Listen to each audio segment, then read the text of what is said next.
बिस्मिल्लाहिर्रहमानिर्रहीम। अस्सलाम वालेकुम स्टूडेंट्स, आज हम 8th क्लास उसकी साइंस का चैप्टर नंबर 2 डिस्कस करेंगे जिसका नाम है सेल डिवीज़न। इसमें हम देखेंगे कौन कौन से शॉर्ट क्वेश्चन बन सकते हैं और कौन कौन से लॉन्ग क्वेश्चन बन सकते हैं, फिर उनको हम वन बाय वन डिस्कस भी करेंगे। सबसे पहला जो शॉर्ट क्वेश्चन बनता होता है वो होता है व्हाट इज़ सेल डिवीज़न, कि सेल डिवीज़न क्या है।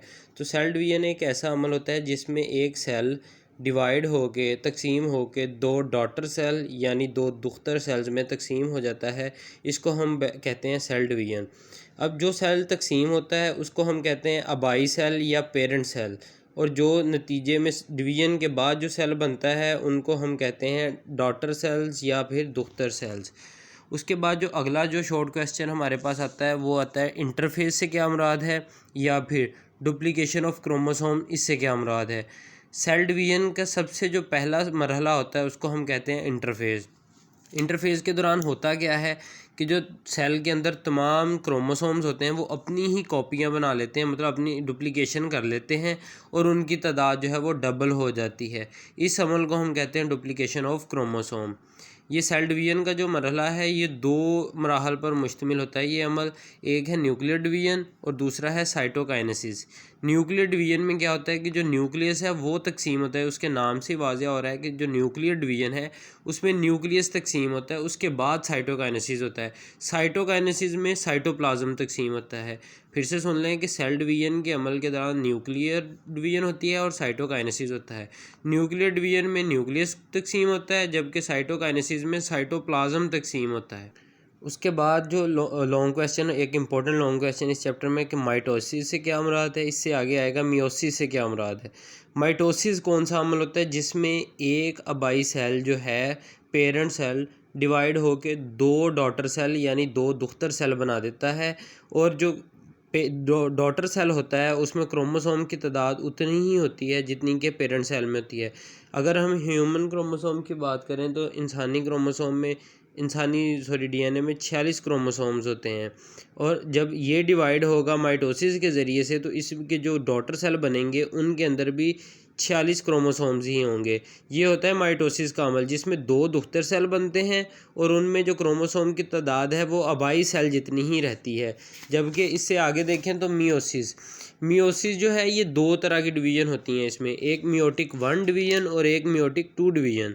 मियोटिक 1 डिवीज़न में क्या होता है कि क्रोमोसोम जो है उनकी तादाद पेरेंट वाले न्यूक्लियस के क्रोमोसोम से आधी हो जाती है। मतलब अगर पेरेंटिंग क्रोमोसोम में पेरेंटिंग जो न्यूक्लियस है उसमें 46 क्रोमोसोम्स थे, तो जो मियोटिक 1 है उसके नतीजे में जो डॉटर सेल बनेगा उसमें 23 क्रोमोसोम्स रह जाएंगे, मतलब आधे रह जाएंगे। उसके बाद मियोटिक 2 डिवीज़न जो है वो माइटोसिस जैसी ही होती है।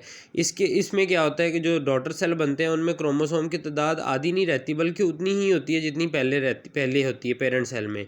मियोटिक से जो 2 डिवीज़न है इसके खात्मे पर 4 डॉटर सेल बनते हैं टोटल जो है। अगला जो लॉन्ग क्वेश्चन, बहुत इंपॉर्टेंट लॉन्ग क्वेश्चन है, वो है माइटोसिस और मियोसिस के दरमियान फ़र्क। ये वाला लॉन्ग क्वेश्चन अक्सर एग्जाम में पूछा जाता है कि माइटोसिस और मियोसिस के दरमियान फ़र्क क्या है। तो आपने माइटोसिस और मियोसिस के दरमियान फ़र्क को ऐसी लाइन लगा के शो करवाना है। मतलब माइटोसिस के नतीजे में अबाई सेल जो है वो दो डॉटर सेल बनाता है, जबकि मियोसिस के नतीजे में अबाई सेल से 4 डॉटर सेल बनते हैं। उसके बाद अगला फ़र्क क्या है, माइटोसिस के दौरान जो डॉटर सेल्स हैं उनमें क्रोमोसोम की तादाद पेरेंटिंग सेल से आधी पेरेंटिंग सेल जितनी ही रहती है। मतलब अगर उसमें 46 थे पेरेंटिंग सेल में अबाई सेल में, तो डॉटर सेल में यानी दुख्तर सेल में भी 46 ही रहेंगे। जबकि मियोसिस में क्या होता है कि जो पेरेंटिंग क्रोमोसोम है उसके मुकाबले में जो नया डॉटर सेल बना है उसकी तादाद आधी हो जाएगी। उसके बाद अगला फ़र्क जो है, माइटोसिस का अमल आम जिस्मानी सेल्स में होता है, मतलब जितने भी जिस्म के सेल्स हैं उनमें माइटोसिस का अमल होता है। जबकि मियोसिस का अमल जो है वो तौलीदी सेल्स में होता है, यानी मेल है तो उसके स्पर्म्स में और अगर फीमेल है तो उनके एग्स में। जो मियोसिस का अमल है वो तौलीदी सेल्स में होता है। उससे अगला जो शॉर्ट क्वेश्चन है वो है मरूसियत या हेरिडिटी। मरूसियत या हेरिडिटी क्या होता है। वालदैन से बच्चों में जो खसूसियात मुंतकिल होती हैं इसको हम हेरिडिटी या फिर मरूसियत बोलते हैं। मसलन अगर पेरेंट की जो आँख है उसका रंग लेट्स सपोज ब्राउन था, तो जो बच्चे हैं उनका रंग भी वैसे ही होगा आँखों का। इसी तरह कान की लो किसी की जुड़ी होती है, किसी की आज़ाद होती है, तो ये भी पेरेंट्स से बच्चों में मुंतकिल हो जाती हैं। इसी तरह कद अगर बच्चों का पेरेंट्स का बड़ा है तो बच्चों का भी बड़ा ही होगा। इसी तरह ज़हानत अगर वालदैन ज़हीन है तो बच्चे भी आगे ज़हीन ही होंगे। मोस्टली यही होता है कि मरूसियत में वालदैन से जो खसूसियात हैं वो बच्चों में मुंतकिल होती हैं। अगला शॉर्ट क्वेश्चन है, वेरिएशन से क्या मुराद है? एक ही ख़ानदान के अफराद में मौजूद मुख्तलिफ़ जिस्मानी खसूसियात वेरिएशंस कहलाती हैं। मतलब एक ही ख़ानदान है, उसमें किसी का कद बड़ा है, किसी का कद छोटा है, तो ये जो है ये वेरिएशन होगी कि उनकी खसूसियात जो जिस्मानी खसूसियात हैं उनमें इख्तलाफ है, हर एक की एक जैसी नहीं है। उसके बाद अगला जो शॉर्ट क्वेश्चन है वो इम्पोर्टेंट शॉर्ट क्वेश्चन है कि जीन से क्या मुराद है? जानदारों में मरूसियत की बुनियादी अकाई उसको हम जीन बोलते हैं। मतलब पेरेंट्स से बच्चों में कोई चीज़ मुंतकिल होनी है, उसकी जो बुनियादी अकाई है उसको हम बोलते हैं जीन। जीन के ज़रिए से वालदैन से खसूसियात बच्चों में मुंतकिल होती हैं। उसके बाद नीचे आ जाएं तो नीचे दो शॉर्ट क्वेश्चन बनते हैं। एक है क्रोमोसोम के बारे में आप क्या जानते हैं, what do you know about chromosomes. And अगला जो शॉर्ट क्वेश्चन है वो है difference between chromatids and centromere, कि सेंट्रोमियर और क्रोमेटिड्स में फ़र्क क्या है।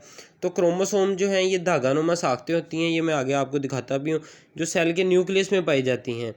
इसमें क्या होता है कि जो हर क्रोमोसोम है उसके दो बाजू होते हैं जिसको क्रोमेटिड्स कहते हैं। ये देखें, ये डायग्राम है क्रोमोसोम की, तो ये एक बाजू ये दूसरा बाजू, इनको हम बोलते हैं क्रोमेटिड्स। और सेंट्रोमियर क्या होता है कि सेंट्रोमियर का मतलब होता है कि ये दोनों जो बाजू हैं, ये दोनों क्रोमेटिड्स जो हैं वो एक हिस्से पर जुड़े हुए होते हैं। जैसे यहाँ पर डायग्राम में देखें तो ये यहाँ पर जुड़े हुए हैं।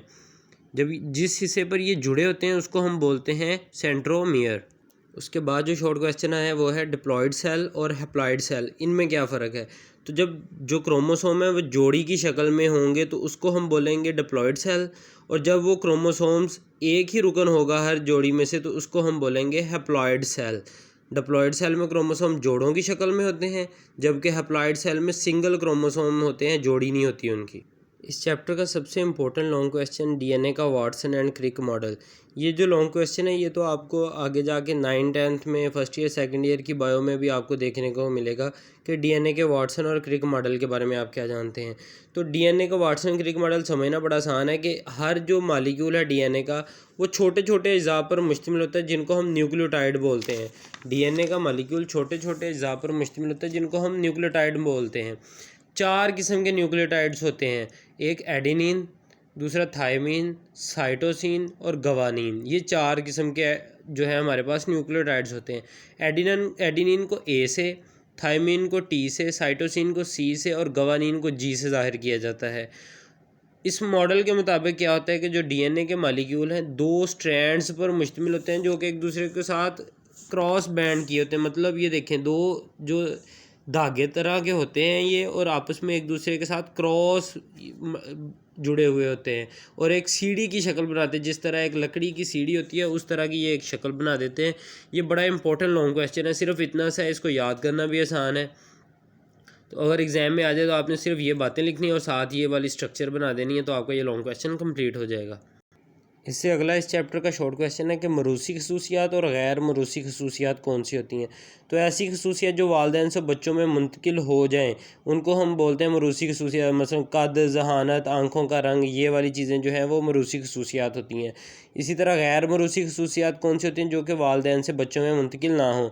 मिसाल के तौर पर अगर किसी इंसान का खुदा न खास्ता कोई जिस्म का हिस्सा है जो किसी बीमारी की वजह से कमज़ोर हो जाए, तो ये खसूसियत बच्चों में नहीं जाएगी, ये सिर्फ उसी इंसान तक रहेगी जिसमें वो बीमारी है। तो ये गैर मरूसी खसूसियत है। आगे मरूसी खसूसियात की मिसालें दी हुई हैं। तो ये आप लोगों का चैप्टर कंप्लीट हो गया, चैप्टर नंबर 2 8th क्लास का। तो अगर आपने ये वाली वीडियो आपको अच्छी लगे तो आप चैनल को सब्सक्राइब करें, वीडियो को लाइक करें और अपने दोस्तों के साथ भी शेयर करें।